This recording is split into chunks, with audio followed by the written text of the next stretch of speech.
एक शाम प्राची टीवी पर सीरियल देख रही होती है। तभी उसकी सास वहां आती है। अरे सीरियल में तो ऐसे मग्न है जैसे आज रात का खाना पड़ोसी आकर बनाएंगे। मुझे पता ही नहीं था आपने अपने बेटे की शादी पड़ोस में भी की हुई है। हैं? मतलब? मतलब इस घर में सारा काम बहू ही करती है, आप तो सिर्फ खर्राटे मारती हैं। अच्छा जी, फिलहाल तो तुम आराम फरमा रही हो, चलो जाओ, ये मेरे टीवी देखने का समय है। आहा, इसीलिए मुझे भगाया जा रहा है। सॉरी, अब तो बिल्कुल नहीं जाऊंगी। प्राची की इस बात पर दोनों सास बहू के बीच टीवी रिमोट के पीछे बच्चों जैसे छीना झपटी शुरू हो जाती है, जिसके बीच श्लोक भी काम से घर वापस आ जाता है। हाँ, आज मेरी चूहे बिल्ली की जोड़ी किस बात पर झगड़ रही है? अरे तेरे बीवी मुझे टीवी ही नहीं देखने दे रही। अरे तुम्हारी मम्मी मुझे खाना बनाने के लिए फोर्स कर रही है। अरे वाह, ऐसे बेतुके रीजन पर तो बच्चे भी झगड़ा नहीं करते। अरे मुझे कुछ मत बोल, सब इसने ही शुरू किया है।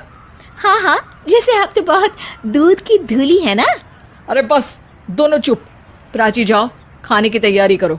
और माँ तुम छोड़ो, तुम्हें क्या बोलूं, शांति से अपना सीरियल देखो, मुझे दोबारा लड़ने की आवाज सुनाई नहीं देनी चाहिए। ऐसा बोलकर श्लोक वहां से चला जाता है, जिसके पीछे पीछे प्राची भी कुछ न कुछ बड़बड़ाते हुए रसोई में चली जाती है।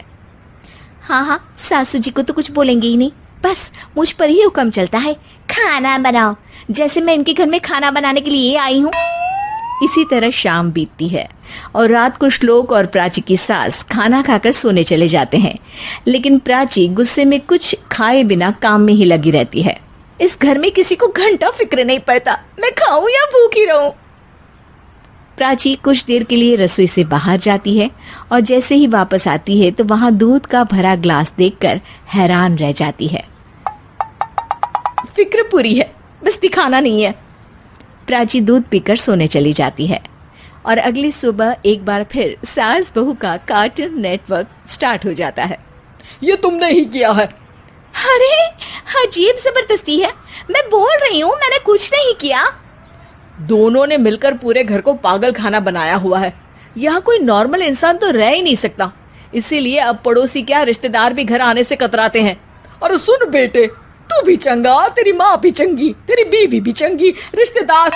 हाँ जी, आपको नहीं पता क्या, गंगाधर ही शक्तिमान है, रिश्तेदार ही। हाँ हाँ, बस समझ गया। कभी जानवरों जैसे लड़ेंगी तो कभी जुगलबंदी करेंगी। भाई मैं आप दोनों के बीच में नहीं फंसना चाहता।